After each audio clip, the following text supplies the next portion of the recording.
போட்டுருங்க சாட் பாக்ஸ்ல. அப்பதான் அட்டெண்டன்ஸ் உங்களுக்கு வரும், சர்டிபிகேட் கிடைக்கிறதுக்கு உங்களுக்கு வரும்.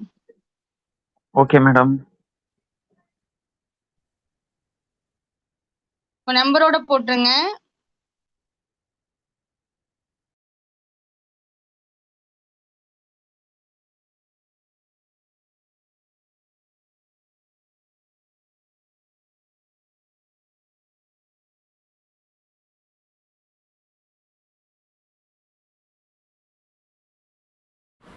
ஹரே கிருஷ்ணா மாதாஜி, பிரபுஜி, ஹரே கிருஷ்ணா. ஸோ இன்றைக்கி நாம் முதல் அத்தியாயம், பகவத்கீதையோட முதல் அத்தியாயம் படிக்கிறதுக்கு உண்டான பலன்களையும் பார்த்தோம். அதே மாதிரி இரண்டாவது அத்தியாயம் படிக்கிறதுக்கு உண்டான பலன்களையும் பார்த்தோம் இல்லையா? என்ன புரிதல் இருந்தது? முதல் அத்தியாயம் படிக்கிறதுடைய பலன் நம்ம பார்த்தோமே, அதில் என்ன புரிதல் அந்த கதையில்? யார் சொல்கிறீங்க?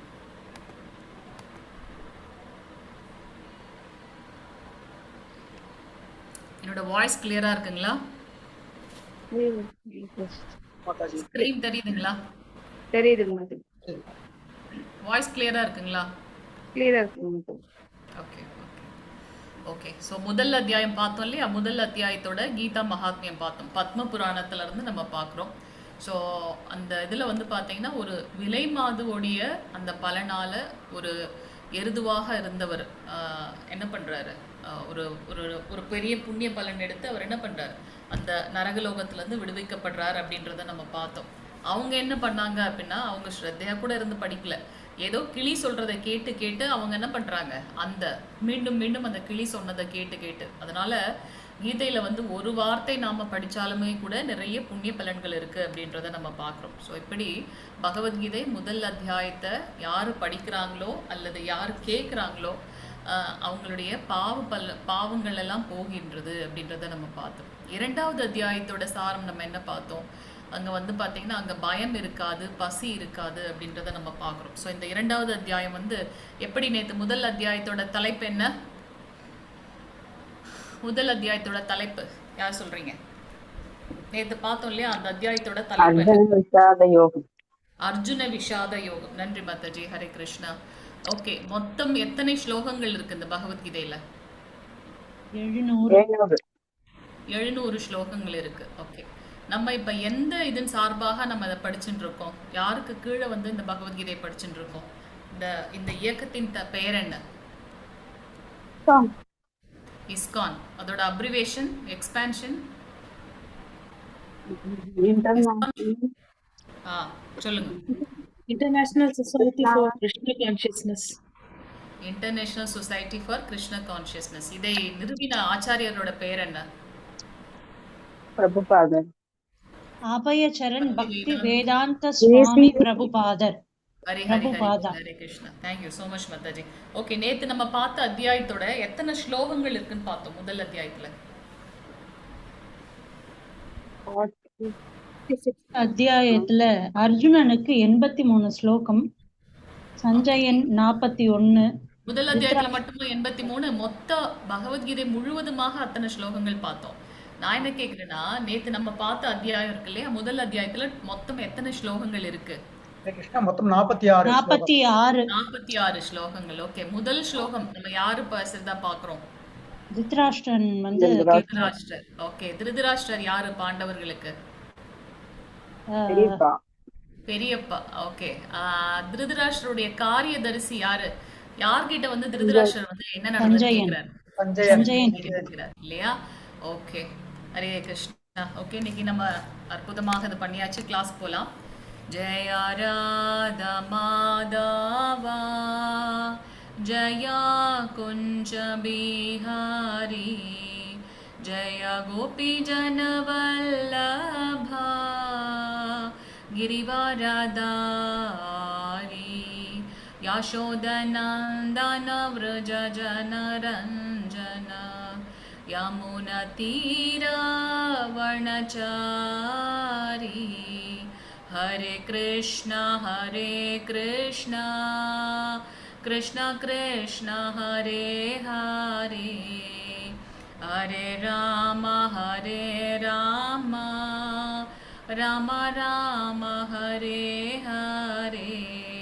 ஹரே கிருஷ்ணா. இன்னைக்கு இரண்டாவது நாளாக இன்னைக்கு வகுப்புக்கு வந்திருக்கக்கூடிய அனைத்து பக்த கோடிகளையும் ஸ்ரீ ஸ்ரீ ராதா கோவிந்தா இஸ்கான் மேங்களூர் சார்பாக வருக வருக என்று வரவேற்கின்றோம். இன்னைக்கு நாம பார்க்கக்கூடிய அத்தியாயம் இரண்டாவது அத்தியாயம் சாங்கிய யோகம் என்பது இதனுடைய தலைப்பு.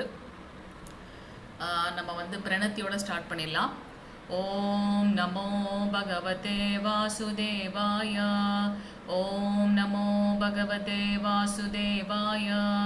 ஓம் நமோ பகவதே வாசுதேவாய. ஓம் அஜ்ஞானதிமிராந்தஸ்ய ஞானாஞ்சனशलाकया चक्षुरुन्मीलितं येन तस्मै श्रीगुरवे नमः.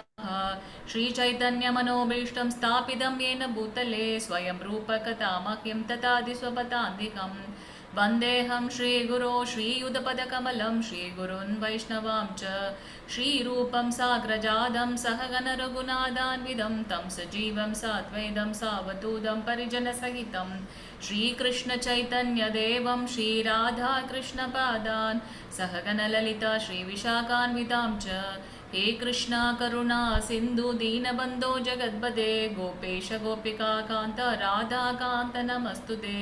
तप्त काञ्चन गौरांगी राधे वृन्दावनेश्वरी वृषभानुसुते देवी प्रणमामि हरिप्रिये. वाञ्छकल्पतरुभ्यश्च कृपा सिन्धुभ्य एव च पतितानां पावनेभ्यो वैष्णवेभ्यो नमो नमः. नमो महावदन्याय कृष्णप्रेमप्रदायते कृष्णाय कृष्णचैतन्य नाम्ने गौरेत्विषे नमः. नमो ब्रह्मण्यदेवाय को ब्रह्मणहिताय च जगत्ताय कृष्णाय गोविन्दाय नमो नमः. गुरवे गौरचन्द्राय राधिकायै ततालये कृष्णाय कृष्णभक्ताय तद्भक्ताय नमो नमः. नमो विष्णुपादाय कृष्णपृष्ठाय भूतले श्रीमते भक्तिवेदान्त स्वामिन्निति नामिनि. नमस्ते सरस्वते देवे गौरवाणी प्रचारिणी निर्विशेषशून्यवादी पाश्चात्यदेशधारिणी. जय श्री कृष्ण चैतन्य प्रभु नित्यानंद श्री अद्वैत गदाधर श्रीवासादि गौर भक्त वृंदा.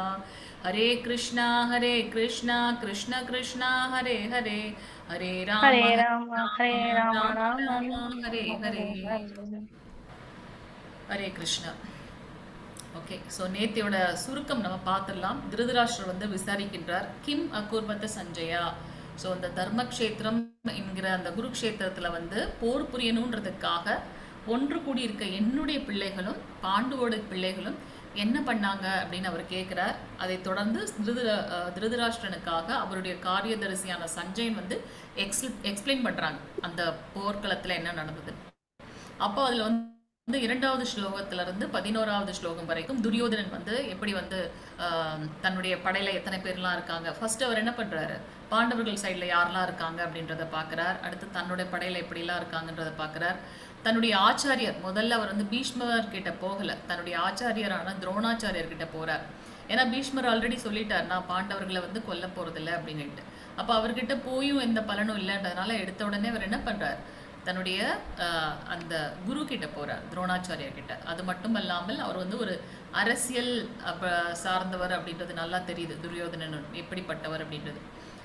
ஏன்னா இவர் வந்து பிராமணர்ன்றதும் கூட. அது மட்டும் இல்லாமல் பீஷ்மர் கிட்ட போனாலும் எந்த ஒரு பலனும் இல்லை, அதனால துரோணர் கிட்ட சொல்றார்.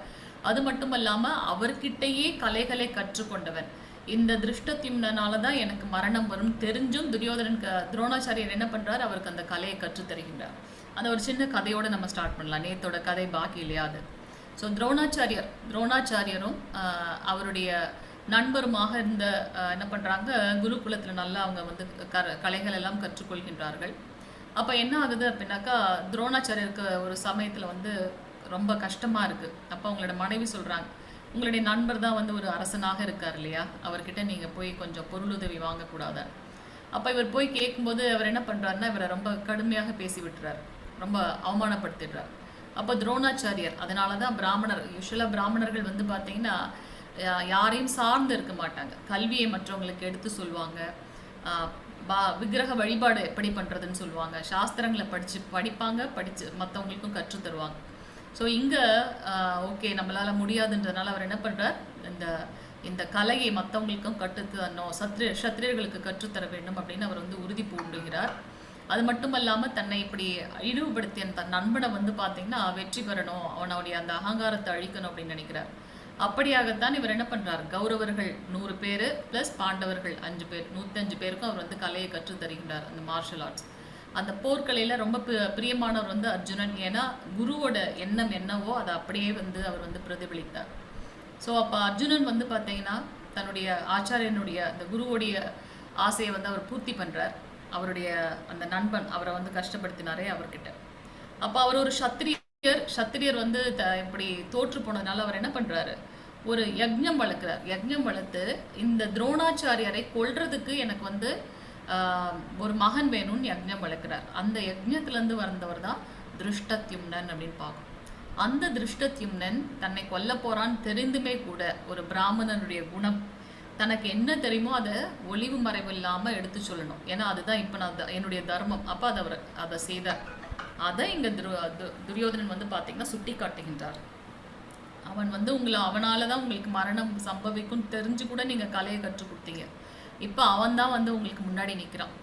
அப்போ நீங்கள் இரக்கம் காட்டினது போல இந்த போர்க்களத்தில் காட்டக்கூடாது அப்படின்றத வந்து இங்கே வந்து சூசகமாக துரியோதனன் வந்து தன்னுடைய ஆச்சாரியருக்கு சொல்கிறார். அதை தொடர்ந்து பீஷ்மர் வந்து பார்த்தீங்கன்னா எல்லாரும் பீஷ்மரை பாதுகாப்பாக சுற்றி வளைத்திருக்கணும் அப்படின்னு துரியோதனன் கடைசியாக முடிக்க, உடனே பீஷ்மர் என்ன பண்ணுறார், சங்குகளை எடுத்து முழங்குகின்றார். அதை முடிச்சதுக்கு அப்புறமா பாண்டவர்கள் சைடில் ஸ்ரீகிருஷ்ணர் பாஞ்சசன்யம் அப்படின்ற ஒரு சங்கு எடுத்து முழங்குகின்றார். அவரை தொடர்ந்து மற்ற 5 பேரும் என்ன பண்றாங்க, சங்குநாதங்களை முழங்குகின்றார்கள். அப்ப 20வது பதத்துல அர்ஜுனன் சொல்றார், கிருஷ்ணா 2 படைகளுக்கும் நடுவுல கொண்டு போய் அந்த நம்மளுடைய ரதத்தை நிறுத்துங்க, யாரெல்லாம் வந்திருக்காங்கன்றதை நான் பார்க்கணும், ஏன் கூட சண்டை போடுறதுக்காக யாரெல்லாம் வந்திருக்காங்கன்றதை பார்க்கணும். அப்போ பகவான் ஸ்ரீகிருஷ்ணர் ஒரு புன்னகையோடு கொண்டு போய் ரதத்தை நிறுத்துறார். அதுக்கப்புறம் வந்து பார்த்தீங்கன்னா அவர் ஒவ்வொருத்தரையும் பார்த்துட்டு 5 காரணங்களை சொல்லிட்டு நான் போரிட மாட்டேன் அப்படின்னு சொல்லிட்டு அவருடைய அம்பையும் அந்த வில்லையும் கீழே வச்சிடுறார். இப்போ என்னென்ன காரணங்கள் சொல்லி அவர் போரிட மாட்டேன்னு சொன்னார், யார் சொல்றீங்க? முதல்ல அவங்க வெற்றி பெறுவதற்குண்டான காரணங்கள், பாண்டவர்கள் வெற்றி அடைவாங்க அப்படின்ற உண்டான காரணங்களை வந்து பார்த்துடலாம். என்னென்ன காரணங்கள் சொல்லுங்க பார்க்கலாம் யாராவது. மாதாஜி, அந்த இடம் வந்து ஒரு காலத்துல வந்து வேள்விகள் இதெல்லாம் செஞ்சதுனால அந்த வைப்ரேஷன் நல்லவங்களுக்கு போகும் அப்படின்னு ஒரு கருத்து இருந்ததுனால பாண்டவர்கள் வின் பண்ணுவாரு இல்லையா? தர்மம் மட்டும்தான் நிலைநாட்டப்படும். ஓகே, அடுத்து 2வது அந்த சிவதனுசு இவர் அர்ஜுனன் கிட்ட இருக்காரு.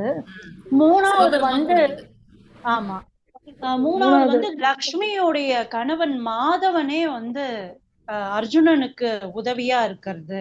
ஓகே, ஹரே கிருஷ்ணா. அடுத்து வேற யாராவது ட்ரை பண்றீங்களா? நன்றி மாதாஜி, ஹரே கிருஷ்ணா. ஹரே கிருஷ்ணா. யாராவது ட்ரை பண்றீங்களா? மாதவனோட மகாலட்சுமியும் கூட இருக்காங்க. இவங்களோட அடிஷனலா வந்து ஹனுமன் வந்து தேனுடைய கொடியில இருந்து அவருக்கு பலம் சேர்க்கறாங்க. எல்லாருமே இருக்காங்க. ஓகே, ஹனுமன். வேற அதே மாதிரி நியாயத்தின் பக்கம் இருக்கக்கூடிய எல்லாருமே ஒன்னா இருக்கிறதுனால இவர்களுக்கு வந்து பயம் வருது.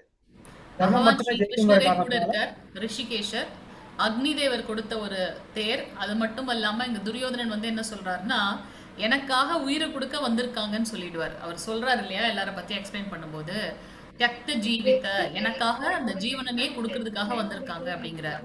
மோக்ஷத ஏகாதசி, அந்த இது நடந்த நாள் வந்து மோக்ஷத ஏகாதசி. இன்னொன்று வந்து அந்த தெய்வீகமான சங்கு நாதத்தோட முழக்கம் எப்படி இருந்தது அப்படின்றத நம்ம பார்த்தோம் இல்லையா. இந்த மாதிரி 9 காரணங்கள். தர்மக்ஷேத்திரம், தெய்வீகமான தேர், ஏன்னா ஹனுமன் இருக்கார். ஹனுமன் தெரியும் நமக்கு வந்து ஸ்ரீ ராமாயணத்தில் பார்த்துருக்கோம், எதெல்லாம் சாத்தியம் இல்லைன்னு நம்ம நினைக்கிறோமோ அதெல்லாம் சாத்தியப்படக்கூடியவர். அவர் இருக்கிற இடத்துல எப்பவுமே வந்து வெற்றி தான். ஸோ அது மட்டும் இல்லாமல் கபித்வஜா, அந்த அந்த அந்த அந்த கொடி, அந்த கொடியில் வந்து ஹனுமன் இருக்கான்னு பார்க்குறோம். தெய்வீகமான தேர் அக்னி தேவர் கொடுத்தது. தேர் இப்போ ஒரு டைரெக்ஷனில் தானே போகும், ஆனால் அக்னி தேவர் கொடுத்த தேர்னாக்கா நீங்கள் எந்த டைரெக்ஷனில் வேணாலும் சுற்றி நீங்கள் வந்து போர் புரியலாம், அந்த மாதிரியான ஒரு ஸ்பெஷல். அது மட்டும் இல்லாமல் யார் வந்து பகைமை உணர்ச்சியோடு அவங்களுக்கு வந்து இது பண்ணுறாங்களோ அதை வந்து ஸ்ரீ கிருஷ்ணரே வந்து அதை தாங்கி நிறுத்திக்கிறதுனால அர்ஜுனனுக்கு வந்து அது அந்த அந்த அந்த அந்த தாக்கம் போய் சேராமல் இருக்கும். நம்ம அந்த இதோட கடைசியில் அந்த கதைகள்லாம் நம்ம பார்க்கலாம். அதுக்கப்புறம் வந்து பார்த்திங்கன்னா அந்த சங்கு நாதங்களோட முழக்கம் பார்த்தோம். மாதாஜி சொன்னது போல அவருடைய சிவதனுசு, காண்டீபம், பசுபதாஸ்திரம் அப்படின்னு பார்த்தோம். தியக்த ஜீவிதா, துரியோதனன் வந்து என்ன சொல்றார், எனக்காக உயிரை கொடுக்க வந்திருக்காங்கன்னு சொல்லிடுறார். அந்த இது வந்து மோக்ஷத யோகாதசி டைம்ல வந்து போர்க்களம் நடக்கிறதுன்றதை பார்த்தோம். பிரபு சொன்னது போல பாகியலட்சுமி, ஸ்ரீ கிருஷ்ணர் எங்க இருக்காரோ அங்கதான் வந்து லக்ஷ்மிபதி அல்லவா பகவான். இப்ப பகவான் இருக்கிற இடத்துல தான் லக்ஷ்மி இருப்பாங்க. லக்ஷ்மி இருக்கிற இடமே வந்து செல்வம், அதுக்கப்புறம் வெற்றி வாகை அப்படி பார்க்குறோம். பகவான் சாக்ஷாத் பகவான், புருஷோத்தமர், மூல முழுமுதற் கடவுள், அனைத்தையும் கட்டுப்படுத்தக்கூடியவர். அந்த ரிஷிகேஷரே கிருஷ்ணரே வந்து பார்த்தீங்கன்னா அர்ஜுனன் கூட இருக்கார் அப்படின்னு பார்க்குறோம். எதற்காக ஸ்ரீ கிருஷ்ணரை பகவான் அப்படின்னு சொல்றோம் அப்படின்னாக்கா, ஈஸ்வர பரம கிருஷ்ண சச்சிதானந்த விக்கிரக அநாதிராதிர் கோவிந்த சர்வகாரண காரணம். பகவான் ஸ்ரீ கிருஷ்ணர் தான் வந்து பார்த்தீங்கன்னா ஈஸ்வரர்களுக்கெல்லாம் ஈஸ்வரர்.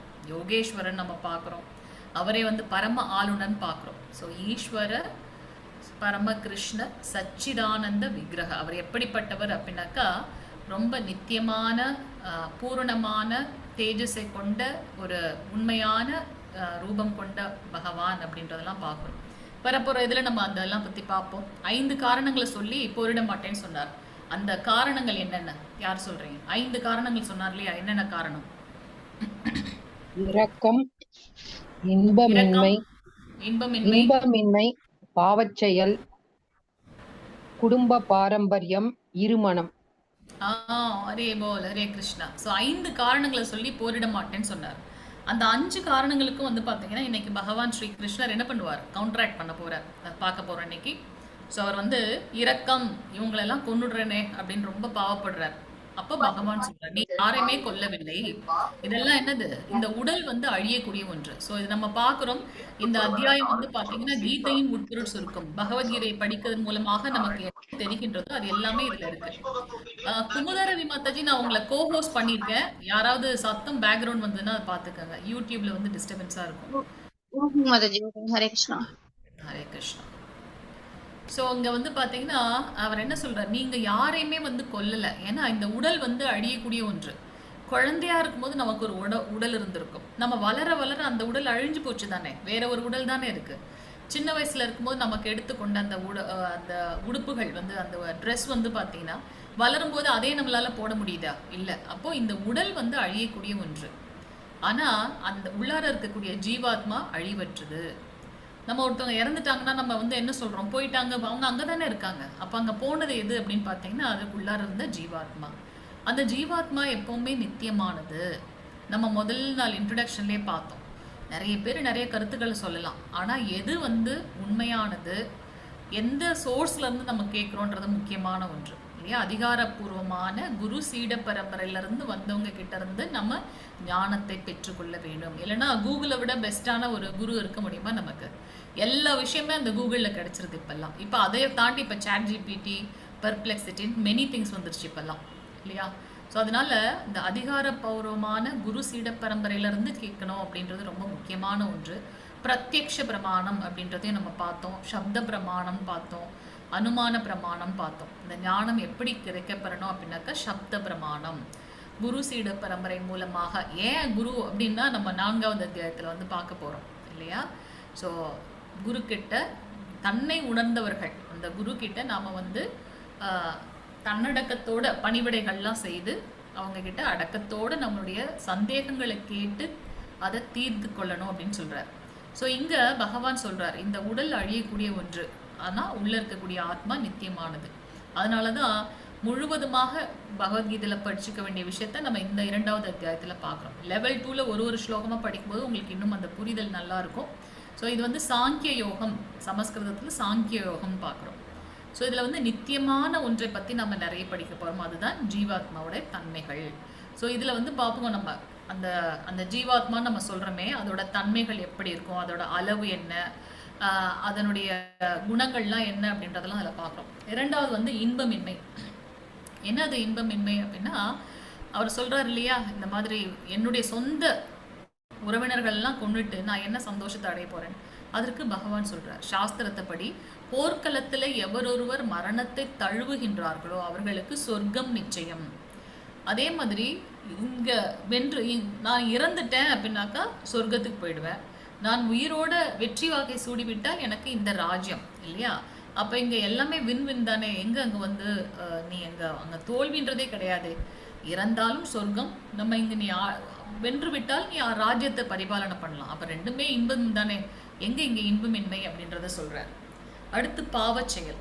அவர் என்ன சொன்னாரு? இவங்கெல்லாம் அதர்மவாதிகள், இவங்களை கொண்டு நம்ம கையை எதுக்கு அழுகுபடுத்தணும் அப்படின்றாரு. ஆனா இங்க பகவான் என்ன சொல்றார்? இந்த மாதிரியான ஆட்களை விட்டு வைக்கிறது தான் பெரிய பாவம் அப்படிங்கிறார் இல்லையா? அத்தனை அவையோர்கள் முன்னாடி ஒரு பெண்ணை வந்து அவங்க வந்து அவமானப்படுத்துறாங்க. ஒருத்தர் கூட அங்க பேசலையே. இப்படிப்பட்ட மக்களை வந்து நம்ம வச்சோம் அப்படின்னாக்கா இந்த சமுதாயம் சீர்கட்டு விடும். அதனால அவங்கள உன்னுடைய சத்திரிய தர்மம், வர்ணாசிரம தர்மம், மனித சமுதாயத்தை பகவான் உருவாக்குனதுக்கு அப்புறம் அவங்க சீரா போகணுன்றதுக்காக தான் இந்த வர்ணாசிரம தர்மம் கொடுக்கப்பட்டிருக்கு. என்ன அது வர்ணாசிரம தர்மம்? 4 வர்ணம் 4 ஆசிரமம். ஸோ நீ வந்து ஒரு சத்திரியன் என்ன பண்ணணும்? மக்களை இறை உணர்வோட குடியாட்சி செய்யணும், தர்மத்தை நிலைநாட்டணும். ஆனா இங்க தர்மம் இல்லையே, அதர்மம் தானே போயிட்டு இருக்கு. அப்ப நீ ஒரு சத்திரனா உன்னோட கடமையை பண்ணணும். நீ பண்ணலைன்னா தான் அது ஒரு பாவச் செயல் அப்படிங்கிற. ஸோ அதை நீ எப்படி பண்ணணும் அப்படின்னாக்கா, அதை கிருஷ்ணருக்காக நான் பண்றேன், கடமையை செய்ய மட்டுமே உனக்கு அதிகாரம் உண்டு, அதன் மேல வரக்கூடிய பலன் மேல உனக்கு பற்று இருக்கக்கூடாது அப்படின்றத சொல்ற. ஸோ நம்மளுடைய கடமைகள் எப்படி செய்யணும், நம்மளுடைய கர்மா எப்படி செய்யணும் அப்படின்றத சொல்ற. 4வது குடும்ப பாரம்பரியம். அவர் இங்க சொல்றார், இப்படி ஒரு அதர்மவாதிகளை விட்டுட்டா இவங்களை பார்த்து, ஏன்னா மன்னன் எவ்வழியோ மக்கள் அவ்வழி இல்லையா? மகேசன் எப்படி இருக்காரோ அவரை பார்த்து தான் எல்லாரும் ஃபாலோ பண்ணுவாங்க. இப்ப இவங்களை நீங்க வந்து கரெக்ட் பண்ணல அப்படின்னாக்கா இதுதான் ஒரு வர்ணாசங்கரத்தை ஏற்படுத்தும். ஸோ அதனால ஒரு கிருஷ்ண உணர்வுல உன்னுடைய செயல்களை செய்யணும். அப்படி இல்லை அப்படின்னாக்கா அதுதான் குடும்ப பாரம்பரியத்தை அழித்துவிடும். பெண்கள் வந்து பாதுகாக்கப்பட வேண்டியவர்கள். இப்படி வந்து எல்லார் முன்னாடியும் இவ்வளோ யாருமே பேசலையே. அப்படிப்பட்டது வந்து பார்த்தீங்கன்னா பூமிக்கு வந்து ஒரு பெரிய பாரம்.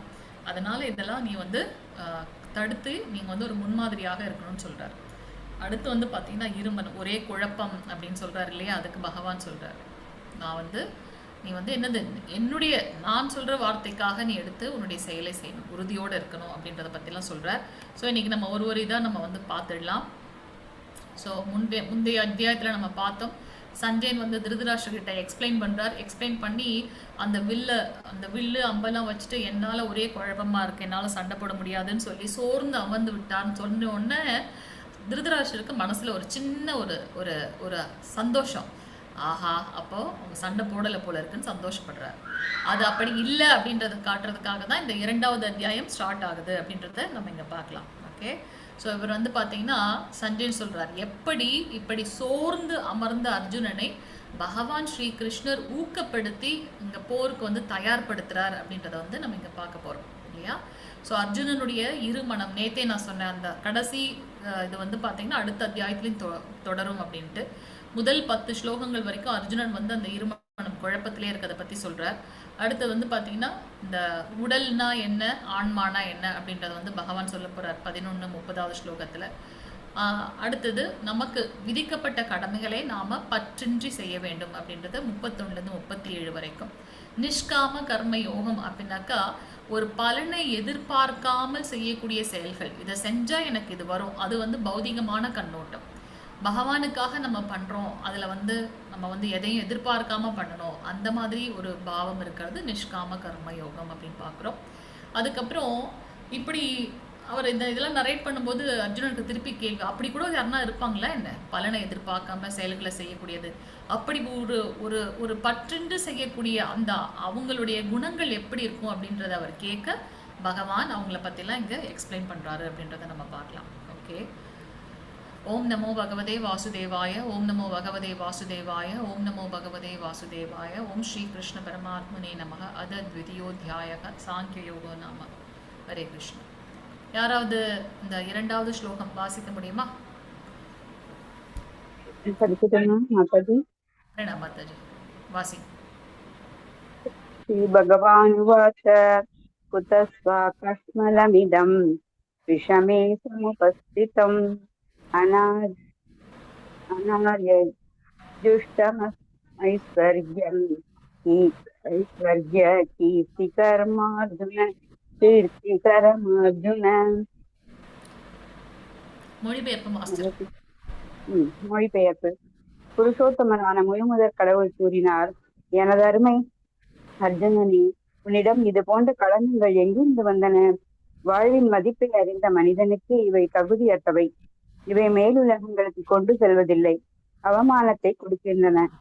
ஹரே கிருஷ்ண மாதாஜி, தேங்க்யூ மாதாஜி. ஸோ இரண்டாவது பதத்திலே வந்து பகவான் ஸ்ரீ கிருஷ்ணர் பேசுறாங்க. என்ன சொல்றாங்க, இங்க ஏன் பகவான் நம்ம அர்ஜுன உவாச்ச பார்த்துட்டோம், திருதராஷ்டிர உவாச்ச பார்த்துட்டோம், சஞ்சய் உவாச்ச பார்த்துட்டோம் இல்லையா? 4 கேரக்டர்ஸ் தான் பார்த்தோம். ஃபர்ஸ்ட் திருதராஷ்டிர உவாச்சனா கூறினார், திருதராஷ்டிரர் கூறினார், என்ன கூறினார்ன்றதை பார்த்தோம். சஞ்சயன் கூறினார், அர்ஜுனன் கூறினார், இங்க கிருஷ்ணர் கூறினான்னு சொல்லணும்ல. ஏன் அப்படி சொல்லலை அப்படின்னாக்கா, ஸ்ரீ பகவான் உவாச்ச அப்படின்னு ஆரம்பிச்சிருக்கோம். பகவான் அப்படின்றதுக்கு நிறைய கருத்துக்கள் இருக்கு. ஸோ இங்க வியாசதேவர் நமக்கு இந்த வேதங்கள் சாஸ்வதமாக இருக்கு, அதை தொகுத்து ரிக்வேதம், யஜுர்வேதம், சாம, அதர்வனன் தொகுத்து வழங்கியவர் வந்து வியாசதேவர். அந்த வேதங்களை தொகுத்து கொடுத்துமே கூட அவருக்கு வந்து ஒரு பக்குவம் இல்லாத மாதிரியான, ஒரு பூரணம் இல்லாத மாதிரியான ஒரு தன்மை போன அவருடைய குருவான நாரத ரிஷி என்ன பண்றார், ஸ்ரீமத் பாகவதத்தை அவர் வந்து கொடுக்கணும் அப்படின்னு சொல்றார். ஸோ அப்படி வியாசதேவர் பகவானுடைய சக்தி ஆவேச அவதாரம், பகவானுடைய அவதாரம். கடல்ல இருக்க மண் துகள்களை நம்மளால எண்ண முடியுமா? முடியாது. நம்ம வந்து அவருடைய விஸ்வரூப தர்ஷன யோகம் அந்த இதில் நம்ம பார்ப்போம். அது போல அவருடைய அவதாரங்கள் எண்ணற்றவை. அதை வந்து ஒரு 6 தலைப்புகள்ல நம்ம கொண்டு வந்துடலாம். புருஷ அவதாரம், லீலா அவதாரம், யுக அவதாரம், மன்வந்திர அவதாரம், சக்தி ஆவேச அவதாரம், இந்த மாதிரி ஒரு 6 தலைப்புகளில் வந்து கொண்டு வந்துடலாம். ஸோ அதில் புருஷ அவதாரம் அப்படின்றது தான் நம்ம வந்து பிரபஞ்ச சிருஷ்டி எப்படி நடக்குது அப்படின்றத நம்ம பார்க்குறோம். சக்தி ஆவேச அவதாரம் அப்படின்னா சக்தி அளிக்கப்பட்ட, சக்தி ஊட்டப்பட்ட. ஃபார் எக்ஸாம்பிள் இப்போ நாரத ரிஷி வந்து ஒரு பக்தி நம்ம எப்படி பண்ணணும், ஒரு பக்தனுடைய குவாலிட்டிஸ் எப்படி இருக்கும் அப்படின்றத எடுத்து காட்டுறதுக்காக நாரத ரிஷி அவர் வந்து சக்தி ஆவேச அவதாரம் அப்படின்னு பார்க்குறோம்.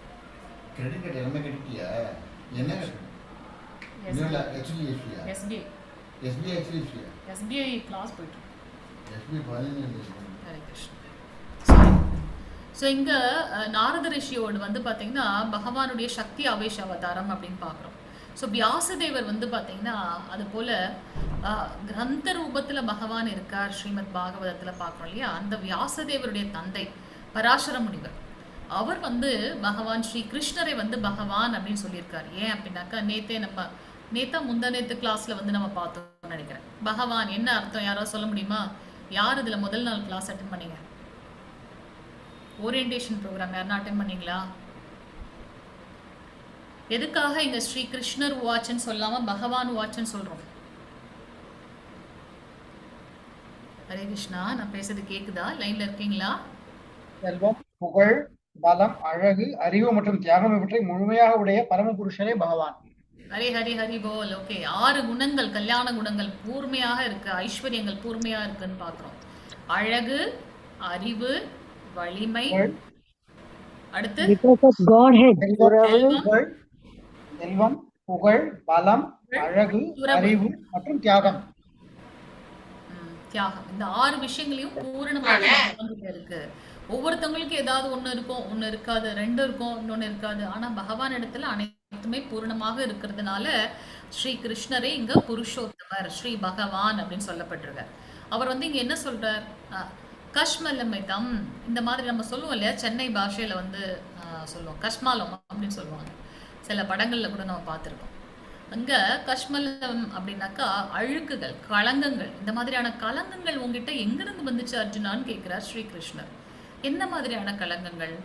அதாவது ஒரு மனுஷனுக்கு, அதாவது அறிவு சார்ந்தவர்களுக்கு, வாழ்வின் மதிப்பை அறிந்து கொண்ட மனிதனுக்கு இதெல்லாம் தகுதியற்றவை. எதெல்லாம் தகுதியற்றவை? ஒரு போர்க்களத்துல வந்தாச்சு, அதெல்லாம் நிறைய டெசிஷன் திங்க் பண்ணி தான் கடைசியா பிரெயின் ஸ்டார்ம் பண்ணி ஒரு முடிவுக்கு வந்தாது. அதுக்கப்புறம் நம்ம வந்து கன்ஃபியூஸ் ஆகக்கூடாது. இது வந்து தகுதியற்றது, இந்த மாதிரியான கலங்கங்கள். அது உன்னை எங்கிருந்து வந்துச்சு உனக்கு அப்படின்றத கேட்கிறார். இது உன்னை மேலுலகத்துக்கும் கொண்டு செல்வதில்லை, மாறாக அவமானத்தையே கொடுக்கும். ஏன்னா போர்க்களத்துல இருந்து ஒரு சத்திரியன் போயிட்டான் அப்படின்னாக்கா எல்லாரும் அவதூறு பேசுவாங்க இல்லையா? அது வந்து மரணத்தை காட்டிலும் கொடுமையானது அப்படிங்கிறார் ஸ்ரீ கிருஷ்ணர். ஸோ அதை தான் இங்க ஒரு சொல்றார், இது உனக்கு அவமானத்தையே கொடுக்கும் அப்படின்னு சொல்ல நம்ம சொன்னது போல முதல் லெவல் 1ல வந்து பார்த்தீங்கன்னா ரொம்ப சூப்பர்ஃபிஷியலாக இருக்கிற விஷயங்கள் தான் நம்ம பார்க்குறோம்.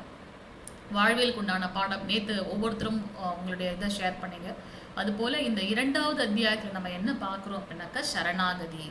சரணாகதி பகவான் ஸ்ரீ கிருஷ்ணரிடத்துல பூரணமாக முழுமையாக அர்ஜுனன் வந்து குழம்பிய நிலையில் சரணாகதி பண்ணுறார். கார்பண்ய தோஷோ பகவத் ஸ்வபாவம் பிரிச்சாமி துவாம் தர்ம சம்மூட சேத்தா யச்ரேயஸ்யான் நிச்சிதம் ப்ரூஹி தன்மே சிஷ்யஸ்தேகம் ஷாதிமாம் துவாம் பிரபன்னம்.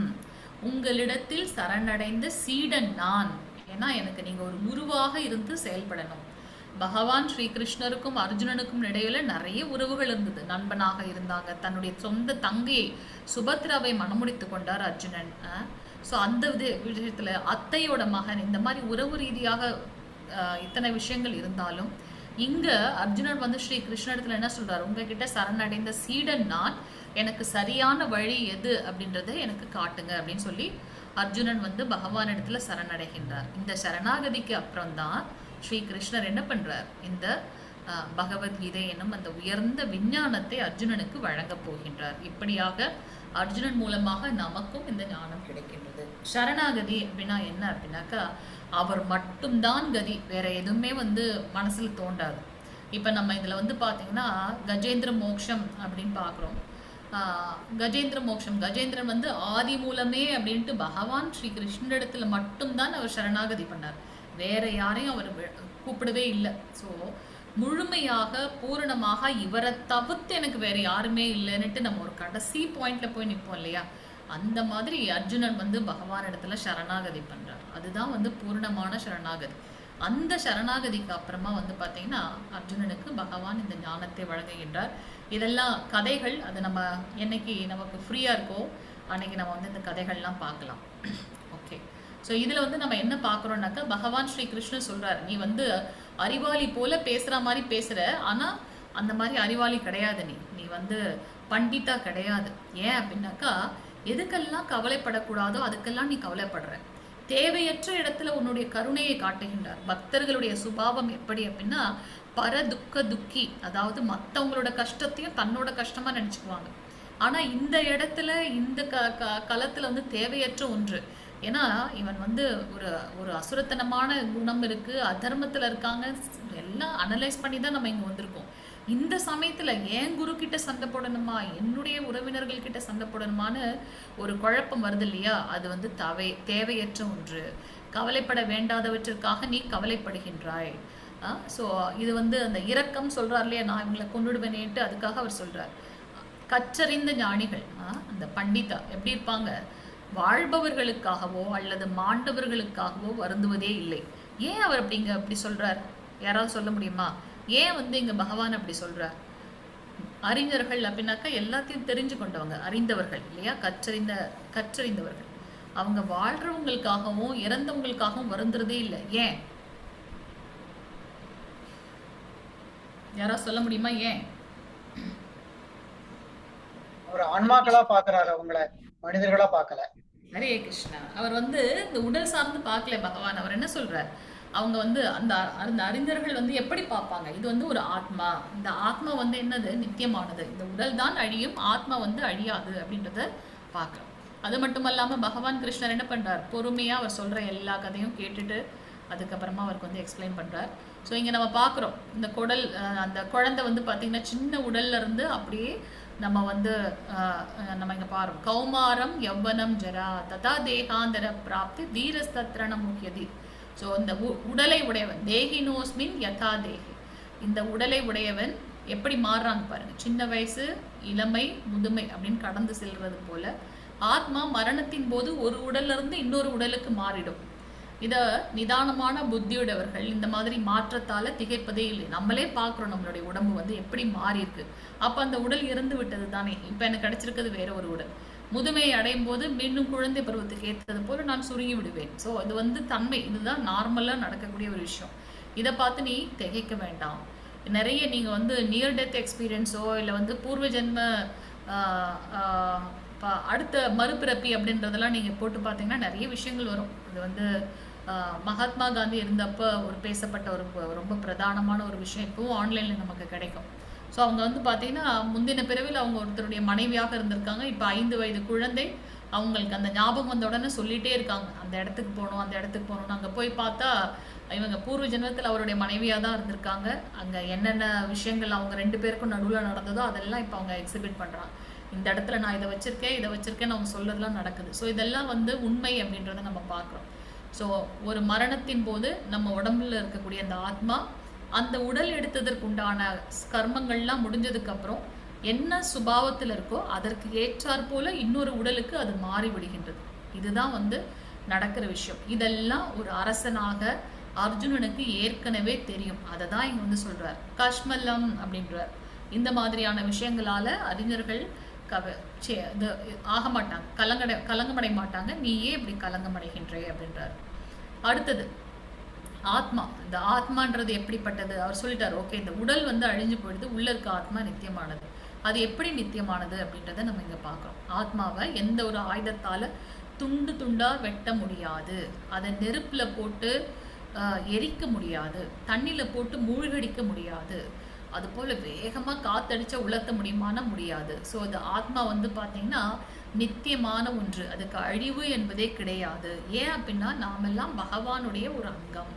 ஒரு பெரிய நெருப்பு பிழம்பு இருக்கு, அதுல இருந்து ஒரு சின்ன பொறி வந்துன்னு வச்சுக்கோங்க, 2த்துக்கும் இருக்க தன்மை ஒரே மாதிரியாகத்தான் இருக்கும் இல்லையா? மேபி அதனுடைய அந்த குவான்டிஃபிகேஷன், அதோட அளவு வேறுபட்டு இருக்கலாம். அது பெரிய நெருப்பு பிழம்பா இருக்கலாம், இது மேபி அதுல இருந்து ஒரு சின்ன துகளா இருக்கலாம். ஆனா அதுல என்ன தன்மை இருக்கோ அதே தன்மை தான் இருக்கு அப்படின்னு பார்க்கணும். இப்ப நம்ம வீட்டிலேயே சாதம் வைக்கிறோம் வச்சுக்கோங்க, அப்போ நம்ம என்ன பண்றோம், ஒரு பருக்கையாவை எடுத்து பார்க்குறோம், ஒரு பருக்கு எடுத்து அது பண்ணி பார்த்தாலே ஓகே வெந்துருச்சான்னு பார்க்குறோம். ஏன் அப்படின்னா இதுல என்ன குணம் இருக்கோ அது ஃபுல்லாவே அந்த அந்த அந்த பாதத்துல இருக்கக்கூடிய சாதத்துக்கு இருக்குன்றதை நம்ம பார்க்கணும். அது போல நாம பகவானுடைய அங்கம்ன்றதுனால அவர் நித்தியமானவர், அவர்கிட்ட இருந்து வந்த நாமளும் நித்தியமானவர்கள், நமக்கு அழிவு என்பதே இல்லை அப்படின்றத நம்ம பார்க்கணும். அப்ப இந்த மகாபிரளயம் நடக்கும்போது என்ன ஆகுது, நம்ம வரப்போற கிளாஸ்ல பார்ப்போம். எப்படி வந்து இந்த கோலோக பிருந்தாவனம்லாம் இருக்குது, அவருடைய அந்த நாபி கமலத்தில் அந்த 14 லோகங்கள் எப்படி வருது, மகாபிரளயத்துக்கு அப்போ மீண்டும் அவருக்குள்ளேயே அவ்வியக்தமா போய் அடங்கி விடும், அதெல்லாம் பார்க்க போறோம். ஸோ இங்க அது வந்து பகவான் சொல்றார். ஸோ அது வந்து ஆத்மான்றது நித்தியமான ஒன்று. அது மட்டும் இல்ல, நீ வந்து என்ன ஆகும், நீ போர்க்களத்தை விட்டு போயிட்டேன்னா எல்லாரும் என்ன பண்ணுவாங்க, உன்னை நிந்திப்பார்கள். உன்னுடைய எதிரிகள்லாம் வந்து உன்னுடைய திறமையை பார்த்து நிந்திப்பாங்க. ஒரு சத்திரியனை வந்து எல்லாரும் பேசுறது வந்து எப்படி ஒரு பெரிய அவமானம், வந்து மரணத்திற்கு சமம் அப்படிங்கிறார். சரியா? ஸோ அடுத்து இன்பமின்மைன்னு சொன்னார்ல, அதுதான். நீ கொல்லப்பட்டால் உனக்கு ஸ்வர்க்கம் கிடைக்கும், அல்லது வெற்றி அடைந்தால் உனக்கு வந்து இந்த ராஜ்யத்தை நீ பரிபாலனை பண்ணலாம். இறந்துட்டேன்னா சொர்க்கம், 2துலேயும் உனக்கு இன்பம் தான். அதனால ஒழுங்கா போரிடு அப்படின்னு சொல்றார். ஓகே, அடுத்தது வந்து பார்த்தீங்கன்னா மனசு ஒருநிலைப்படுத்தி உன்னுடைய, ஏன்னா ஆல்ரெடி ஒரு முடிவு எடுத்தாச்சு, முடிவு எடுக்கிற வரைக்கும் நிறைய யோசிக்கலாம். எடுத்ததுக்கப்புறம் என்ன பண்ணணும், மனதை ஒருநிலைப்படுத்தி அதில் தீர்க்கமாக இருக்கணும். அதுதான் வந்து ஒரு ஸ்திர பிரஜனுடைய ஒரு குணம் அப்படின்றத சொல்கிறார். ஸோ இங்கே சொல்கிற, உனக்கு விதிக்கப்பட்ட கடமையை செய்ய மட்டும்தான் உனக்கு அதிகாரம் உண்டு. கர்மண்ய வாதிகாரஸ்தே மாபலேஷு கதாச்சன மா கர்ம பலஹேதூர் பூர் மாதே சங்கோஸ்வ கர்மணி. அதில் வரக்கூடிய பலன்கள் மேலே உனக்கு அதிகாரமே இல்லை. ஸோ இது உன்னுடைய கடமை, உன்னுடைய கடமையை மட்டும் செய். அதில் இருக்கக்கூடிய பலன் மேலே பற்றுதல் கொள்ளாதே. இவங்களை நான் கொண்டுட்டா என்ன ஆகுமோ, அதனுடைய பலன் என்ன ஆகுமோ, அந்த மாதிரிலாம் நீ நினைக்க வேண்டாம். உன்னுடைய சத்திரிய கடமையை பண்ணு அப்படிங்கிறார். ஓகே, அப்போ அர்ஜுனன் வந்து கேட்குறார், இப்படி நீங்கள் வந்து ஸ்திர பிரஜ்ஞன்னு சொல்கிறீங்களே, அந்த தெய்வீக உணர்வில் நிலை பெற்றவங்களுடைய அறிகுறிகள்லாம் எப்படி இருக்கும்? நீங்கள் சொல்கிறீங்க கடமையை செய் பலனை எதிர்பார்க்காதன்னு சொல்கிறீங்க. அது அது அது வந்து ரொம்ப உயர்ந்த விஷயம்.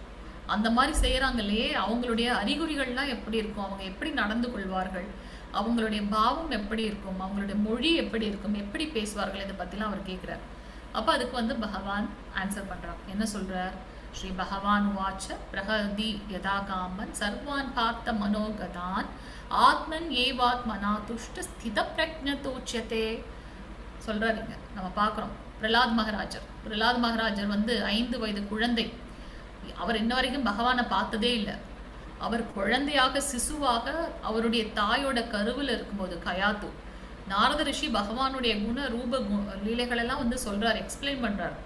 அதை குழந்தை சிசுவா உள்ளிருந்து கேட்டு கேட்டு வெளியில வந்ததுக்கு அப்புறம் உலகமே வந்து பார்த்தீங்கன்னா ஹிரண்யகசிபு அழகன்னு சொல்லுவோம். ஆனால் பிரலாத் மகாராஜரோட மனசுல சின்ன சிசுவாக இருக்கும்போது நாரத ரிஷி சொன்னார் இல்லையா, அந்த ஞானம் தான் இருக்கு. அதனால அவர் தான் நித்தியமானவர்ன்ட்டு பகவான் இருக்காருன்னு பூரணமாக நினைக்குது. சுத்தி எல்லாரும் ஹிரண்யகசிபு பத்தி குளோரிஃபை பண்றாங்க. ஆனா பிரகலாத் மகாராஜர் ஸ்திர பிரக்ஞன், ரொம்ப உறுதியாக பக்தியில் ரொம்ப ஸ்ட்ராங்கா இருக்கார். நெருப்புல கொண்டு போய் போடுறார், அப்பவும் அவர் அஸ்திரல்ல, பகவானே மூல முழுமுதற் கடவுள் அப்படின்னு சொல்றார். நம்மளுடைய பிரபுபாதர் தன்னுடைய 70 வயதில் 40 வருடங்கள் கழித்து தன்னுடைய ஆச்சாரியர் சொன்ன விஷயம், 40 வருடங்கள் கழித்து 70 வயதில் இங்கிருந்து இந்தியால இருந்து யூஎஸ் போய் பக்தியை அவர் எல்லா இடத்துலையும் பிரச்சாரம் பண்ணாருன்றதை நம்ம பார்க்கலாம். அந்த உறுதி மனப்பான்மைன்றது ரொம்ப முக்கியமான ஒன்று, நம்மளுடைய வாழ்வியல் பாடம். ஒரு முடிவு எடுக்கிறதுக்கு முன்னாடி நிறைய நம்ம டிஸ்கஷன் பண்ணலாம், யோசிக்கலாம். அது ஒன்ஸ் எடுத்துட்டோம் அப்படின்னாக்கா அதில் உறுதியோடு இருக்கணும் அப்படின்றத நம்ம இங்கே பார்க்கணும். ஸோ தனது மனக்கற்பனையினால் எழும் புலனுகர்ச்சிக்கான எல்லா ஆசைகளையும் துறந்து தூய்மை அடைந்த மனதுடன் தன்னில் திருப்தி அடைகின்றானோ அவன் தெய்வீக உணர்வில் நிலை பெற்றவனாக இருக்கின்றான். நமக்கு கிடைச்ச விஷயத்த வச்சு சந்தோஷப்பட்டு அதில் நிலை பெற்று இருக்கணும் அப்படின்றத நம்ம பார்க்கணும். அவங்க என்ன பண்ணுவாங்க, புலன்களை கட்டுப்படுத்தினவங்களாக இருப்பாங்க. அவங்க இன்பம், துன்பம், பயம், கோபம் இதனுடைய பாதிப்பு அவங்கள ஒன்றுமே பண்ணாது. சிலர்லாம் பார்த்தீங்கன்னா சின்ன விஷயத்துக்கும் ரொம்ப பயங்கரமான எக்ஸ்பிரஷன்ஸ் இருக்கும்.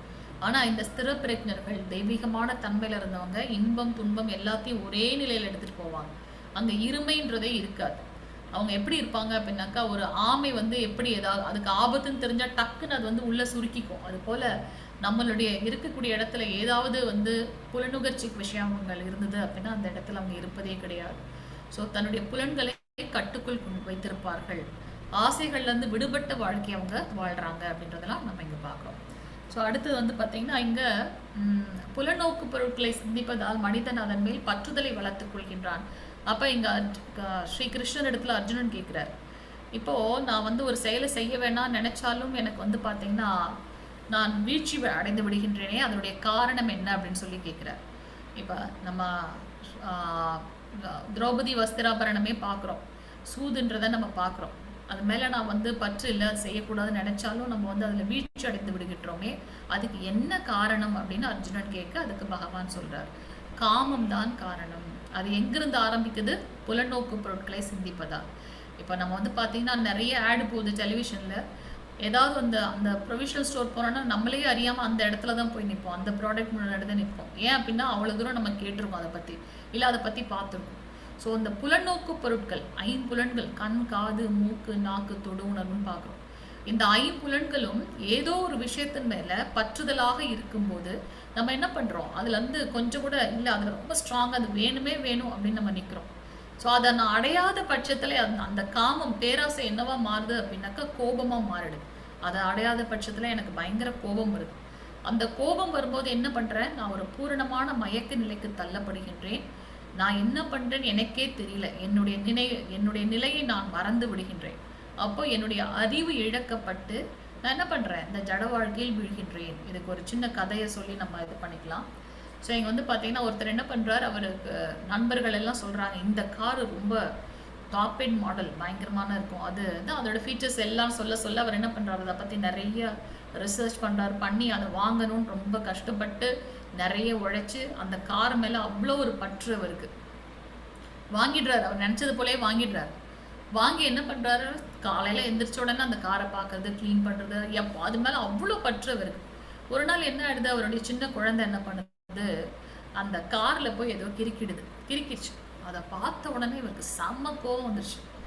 ஸோ மற்றவங்க சொல்கிறத கேட்டதன் மூலமாகவும் பார்த்ததன் மூலமாகவும் அந்த கார் மேலே அவருக்கு அவ்வளோ ஒரு பற்று. அந்த பற்றானது என்னவா மாறுதுன்னா ஒரு காமமாக மாறுகின்றது, ஒரு பெரிய பேராசையாக மாறுகின்றது. அதுக்கு ஏதாவது கஷ்டம் வந்ததுன்னா அவர் என்ன பண்ணுறார், கோபம் வருகின்றது. அந்த கோபம் அவரை ஒரு மயக்க நிலைக்கு தள்ளுது. அந்த மயக்க நிலையில் அவர் என்ன பண்ணுறார், தான் என்ன பண்ணுறோன்னு கூட தெரியல, நினைவு குழம்பிய நிலையில் அறிவை இழந்து வீழ்ச்சி அடைகின்றார். அவ்வளோதான். அந்த குழந்தைய அந்த கார் கிட்டத்தில் பார்த்து அந்த குழந்தை ஏதோ பண்ணுதுன்னு கொஞ்ச நேரத்தில் அடுத்த நிமிஷம் அவர் அந்த குழந்தை பக்கத்தில் போகிறார். அவர் கையில் என்ன இருக்குன்னே தெரியல. அதை எடுத்து என்ன பண்ணுறார், குழந்தையோட கையில் வேகமாக அடிக்கிறார். குழந்தை கதறது கூட அவர் கேட்கல. உள்ளேருந்து அம்மா ஓடி வரா, வந்து ஒரு பைத்தியம் மாதிரி இருக்கக்கூடிய அந்த மனுஷனை தள்ளி விட்டு அந்த குழந்தைய பார்த்தா ஃபுல்லாக கை அவ்வளோ ரத்தம். அந்த குழந்தை அதில் எழுதியிருக்கு, ஐ லவ் பப்பா அப்படின்னு எழுதியிருக்கு. அதை கூட புரிந்து கொள்ள முடியாத ஒரு நிலை. ஏன் அப்படின்னாக்கா, ஏதோ ஒரு விஷயத்து மேல எனக்கு இருந்த அந்த பற்று. ஸோ இதை தான் வந்து பகவான் வந்து எக்ஸ்பிளைன் பண்றாங்க. ஸோ எதற்கு ஏன் இந்த மாதிரி வீழ்ச்சி அடைகிறோம் அப்படின்றத பத்தி கேட்கும்போது அங்க பகவான் சொல்றார், இது புலன்களின் இச்சை. அந்த புலன்களை கட்டுப்படுத்த முடியாததுனால அபரீதமான அந்த பேராசை நம்மள காமத்துக்கும், அதை அடைய முடியாத பட்சத்தில் இல்ல அதுக்கு ஏதாவது ஒரு ஒரு ஒரு இடையூறுதல் வரும்போது எனக்கு ஒரு கோபம் வருகின்றது. இது எங்க இருந்து ஆரம்பிக்குதுன்னா ரஜோகுணத்துல இருந்து ஆரம்பிக்குது. ரஜோகுணம் என்ன அப்படின்றதெல்லாம் நம்ம இன்னும் வரப்போற கிளாஸ்ல பார்ப்போம். ஸோ இப்படியாக அவர் வந்து சொல்றார். ஸோ இதுவே ஆன்மீகமான தெய்வீக வாழ்விற்கு வழி. இதை என்னை அடைந்த மனிதன் குழப்பம் அடைவதில்லை. மரண தருவாயில் அடைபவனும் கூட இறைவனின் திருநாட்டிற்குள் நுழைகின்றான். அதாவது அந்த ஸ்திரப்பிரஜன் மனதை கட்டுப்படுத்தி புலன்களை கட்டுப்படுத்தி பகவானுடைய நாம ஜபம் செய்யும் போது நாம் என்ன பண்றோம், பகவானை அடைகின்றோம் அப்படின்னு பார்ப்போம். ஓம் தத் சத் இதி ஸ்ரீமத் பகவத்கீதாசு உபனிஷசு பிரம்ம வித்யாயாம் யோக சாஸ்திரே ஸ்ரீ கிருஷ்ணார்ஜுன சௌவாதே சாங்கிய யோகோ நாம த்விதீயோத்யாயா. ஸோ 2வது அத்தியாயம் நம்ம இன்னைக்கு பார்த்தோம். இதில் கொஞ்சம் அதிகமான ஸ்லோகங்கள், 72 ஸ்லோகங்கள். இதில் வந்து பார்த்தீங்கன்னா அவர் 5 காரணங்களை சொன்னார். அந்த 5 காரணங்களுக்கும் பகவான் ஆன்சர் பண்ணுறாங்க. இரக்கம், நீ இறக்கப்பட வேண்டிய அவசியமே கிடையாது, ஏன்னா இந்த உடல் எப்படியா இருந்தாலும் அழிஞ்சு தான் போகும், ஆத்மா நிலையானதுங்கிறார். அதனுடைய ஆத்மாவுடைய குணங்கள்லாம் சொல்கிறார். இன்பமின்மை, எப்படி இன்பம் இல்லாமல் இருக்கும், நீ தோத்துட்ட அப்படின்னாக்கா சொர்க்கம் போக போற, வெற்றி அடைந்தன இந்த நாட்டை பரிபாலனை பண்ண போற, அப்போ அங்கே இன்பமின்மைன்ற பேச்சுக்கே இடம் இல்லைங்கிறார். பாவச்செயல், எது பாவச்செயல், நீ ஒரு சத்திரியன். சத்திரியன் என்ன பண்ணும், தர்மத்தை காக்கணும், குடிமக்களை நல்லாட்சி செய்யணும். அது எதுவுமே இங்க நடக்கல. அப்போ நீ அதை செய்யணும். எப்படி செய்யணும், பற்று இல்லாம கடமை செய்ய மட்டும்தான் உனக்கு அதிகாரம் இருக்கு. அதுல வரக்கூடிய பலன் மேல பற்று இருக்க கூடாதுங்கிறார்.